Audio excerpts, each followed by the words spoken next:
కురుక్షేత్ర యుద్ధం జరగటానికి 5 ప్రధాన కారణాలు. మొదటిది రాజ్యానికి సంబంధించిన హక్కు. పుట్టుక ప్రకారం పాండవులే రాజ్యానికి నిజమైన వారసులు. కానీ దుర్యోధనుడు, శకుని, ధృతరాష్ట్రుడి పక్షపాతం వలన పాండవులు రాజ్యానికి దూరం చేయబడ్డారు. దుర్యోధనుడు జూదం ఆటలో పాండవులను రాజ్యం నుండి, సంపద నుండి, గౌరవం నుండి, న్యాయం నుండి బలవంతంగా దూరం చేశాడు. అంతేకాకుండా ద్రౌపది వస్త్రాపహరణ చేస్తూ అవమానించడం యుద్ధానికి ప్రధాన మలుపు. పాండవులు యుద్ధం చెయ్యాలని మొదట కోరలేదు.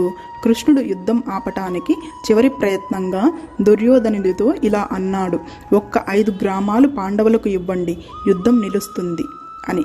కానీ దుర్యోధనుడు సూది మొనమోపినంత భూమిని కూడా ఇవ్వను అని అనటంతో యుద్ధం తప్పనిసరి అయ్యింది.